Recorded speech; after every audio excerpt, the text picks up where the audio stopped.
Now, when I heard about this the other day, back on April 1st, fittingly enough, I thought it had to be an April Fool's joke. And what I'm talking about is that Rian Johnson is set to be paid by Netflix somewhere around $400 to $450 million for two sequels to the film Knives Out, which was, of course, written and directed by Johnson and did quite well at the box office, bringing in $311 million worldwide on a budget of only $40 million.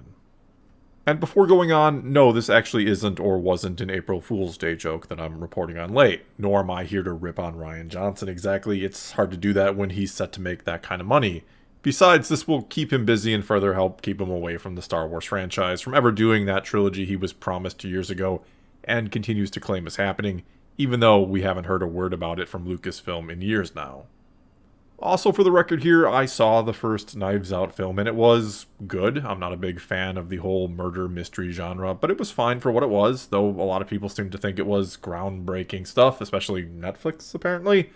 But I can only guess the reason for that is we get so little from that genre these days that when one does come along that's good, it feels like the best one in forever, because it has been.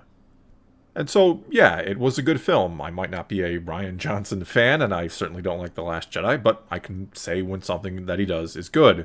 Good enough for even a sequel or two, perhaps.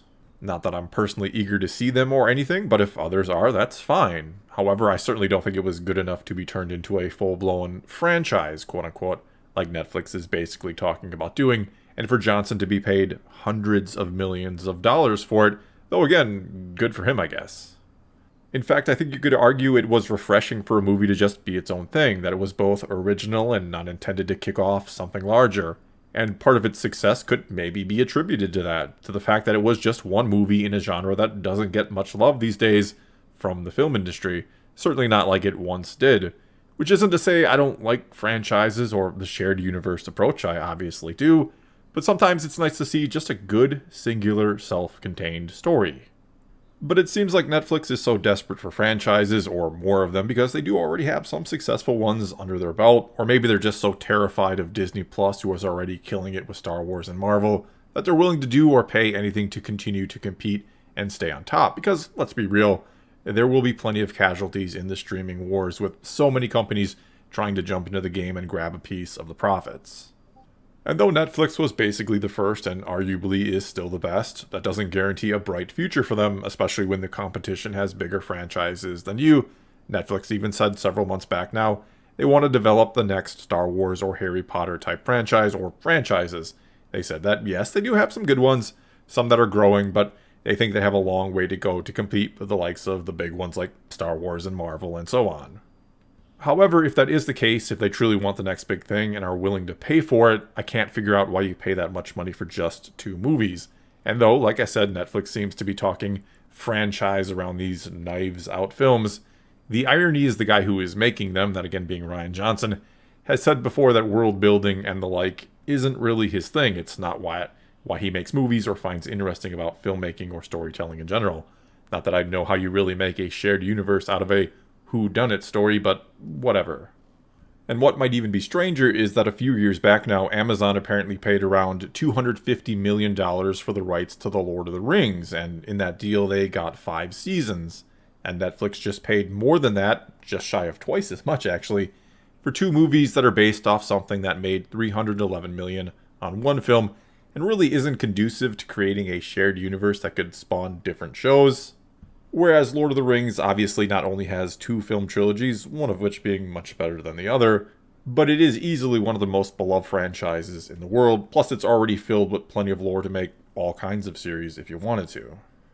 This deal with Rian Johnson also makes that $250 million Netflix paid to Benioff and Weiss, the showrunners of Game of Thrones, look like chump change in comparison, even though they're signed up to do multiple shows, not just 2 movies. Though as far as I know, they're just adapting already existing material, like books and so on, much like they did with Game of Thrones, that they're not even coming up with anything original.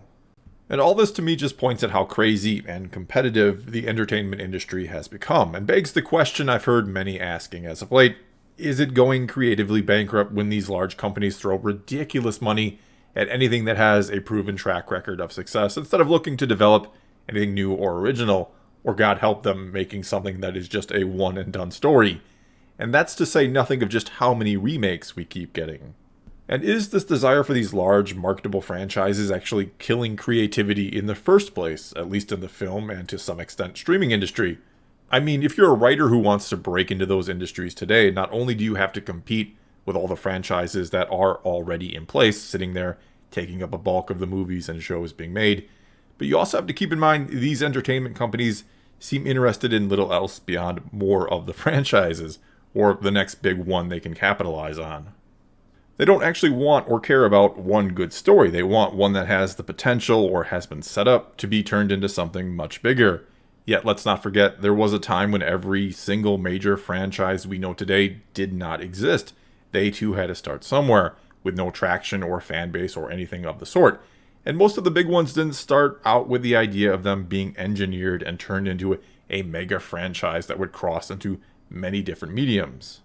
When George Lucas made the first Star Wars movie, for example, he tried to make one good movie and crossed his fingers and hoped it would be successful and that maybe he could make more someday.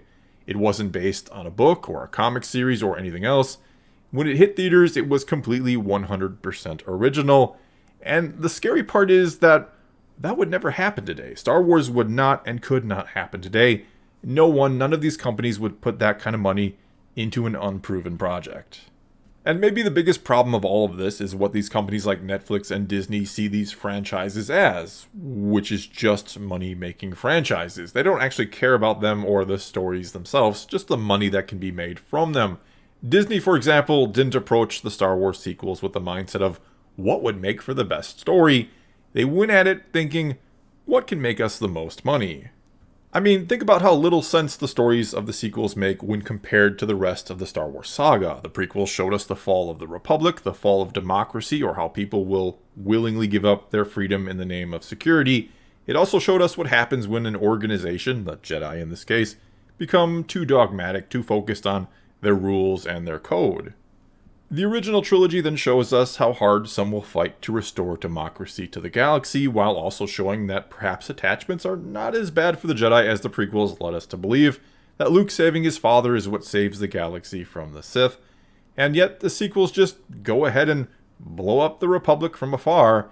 Everything the rebellion accomplished in that original trilogy is just wiped away halfway through the first movie of the new trilogy, and it never really gets touched on again. It's never really part of the story. All the while, this attachment dilemma or contradiction is never addressed. It's never about what is the proper path for the Jedi to actually follow. It's just about how much of a failure Luke Skywalker was.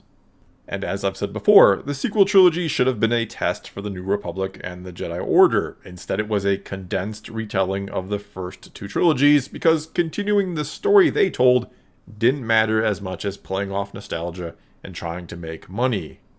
Which again leads back to maybe the biggest irony of all of this, which is that what initially makes a lot of these, what ultimately become franchises, great, is that it wasn't the original goal. The original goal was just telling a story or making a good movie. And though I think there's a lot of reasons why sequels oftentimes will fail, one of them is because sequels often, obviously, come about because of the success of one good self-contained story, and then something that wasn't needed gets tacked on just to make money. I mean, yes, absolutely, I think the Star Wars sequel trilogy could have been a meaningful story in relation to the rest of the story, but it ends up just feeling like something tacked on instead. It doesn't feel like it completed the story that came before. Instead, it just uses it as an excuse for another story. I just don't know here anymore. I mean, I've always said or thought that as long as a franchise is handled properly, stories can continue to be told in it pretty much indefinitely. That something like Star Wars can have stories told in it from now till, well, the end of time, and will continue to be successful and profitable. And that is probably true as long as the right people are telling those stories. People like Dave Filoni, who put passion before profit, which oddly enough tends to lead to profit. When you put your heart and soul into a project, people tend to just feel and appreciate the difference. Which yet again goes back to the real irony at the core of all of it. That the harder you try to create or sort of cultivate or curate something to be a money-making franchise, the more likely you are to fail. That it's the original passion behind it that makes it great in the first place. And though I obviously love Star Wars and hope it can get things on track once and for all and last for as long as I live and beyond, I wonder if maybe these franchises do or should have a sort of shelf life, if you will. I think it's an interesting question to ask, but will we miss out on the next Star Wars because this one is in the way? Well, that's all I've got for you this time. And as usual, I'm very curious to hear or read what you all have to say about this in the comments below. Is Hollywood creatively bankrupt? Are they trying too hard to make franchises and have forgotten to just tell good stories? Canon should Star Wars last forever? Whatever you think, leave a comment below and let's talk some Star Wars. And until next time, thanks for watching.